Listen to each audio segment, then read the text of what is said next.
Qonnaan bultoonni godina Shawaa Kaabaa aanaa warra Jaarsoo keessatti hidhattoota faannootiin qe'ee qabeenya isaaniirraa buqqaafaman rakkoo keessa kufanii jiraachuu himatan. Lola hidhattoota faannoo gandoota baadiyyaa aanichaa irratti banan maatii 100 ol ganda baadiyyaa tokko keessatti buqqaafamuu fi mana jireenyaa jalaa gubachuu kan himan maddeen taateen kun onkololeessa 8 bara 2026 irraa raawwachuu ibsatu. Waraqaan iyyannoo jiraattota ganda baadiyyaa aanaa warra Jaarsoo bulchiinsa aanichaaf barreessan irraa akka hubatamutti ganda baadiyyaa tokko keessa maatiiwwan 20 jalaa manni gubachuu qabeenyi adda addaa tuulaa midhaanii fi loowwan saamamaa jiru. Abbootiin warraa 90 ol ammoo qe'ee qabeenya isaaniirraa buqqaafamanii yeroo ammaa kan gaaddisa mukaa jalatti qubatanii jiraachuu xalayichi ibsa. Xalayaan iyyannoo kun akka agarsiisutti qabeenya birrii miiliyoona 8 fi 500,000 olitti tilmaamamu hidhattoota faannoon daangaa cabsanii dhufaniin kan manca'e. Jiraattonni sababa haleellaa hidhattoota faannootiin qe'ee qabeenya isaaniirraa buqqaafaman kunniin xalayaa iyyannoo kana gubbaatti mootummaan naannoo Oromiyaa akka deeggarsa isaaniif taasisu gaafataniiru. Haa ta'u malee bulchiinsi aanaa warra Jaarsoo deebii jiraattota kanaaf kenneen isin deeggartoota waraana bilisummaa Oromoo jechuun dhimma isaanii akka hin ilaallamne dubbatu. Abbootiin gadaa Gujii fi Booranaa hawaasni lamaan rakkoo hundeeffama godina Boorana Bahaa hordofee uumame mariin akka furan dhaaman.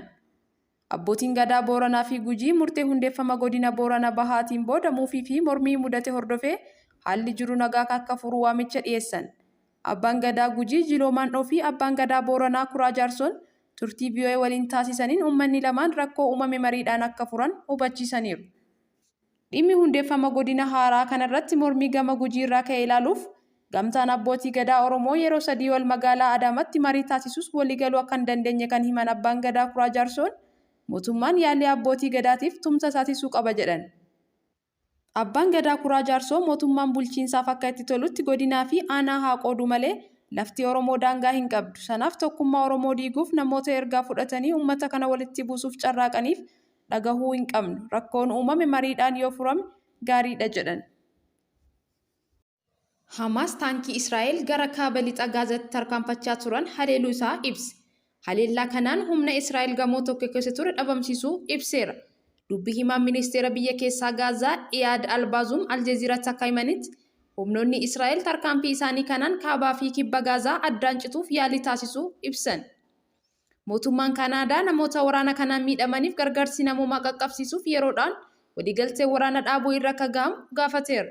Ministeerri muummee Israa'el Benaamin Netanyahuun waamicha dhukaasa dhaabuuf dhiyaate kufa taasisuun naannoo waraana Israa'el marfamee jiru irratti ammallee boombii buusaa jiraachuun gabaafame.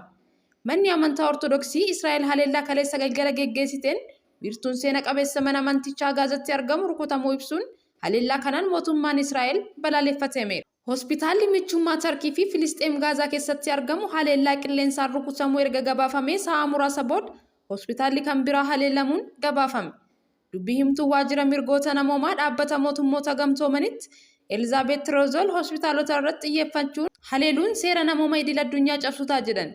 Waraana Israa'elii fi Filisxeem onkololeessa 7 irraa eegalee geggeeffamaa jiruun hanga ammaatti Gaazaa keessatti yoo xiqqaate lammiileen Filisxeem 8,525 ajjeefamaniiru.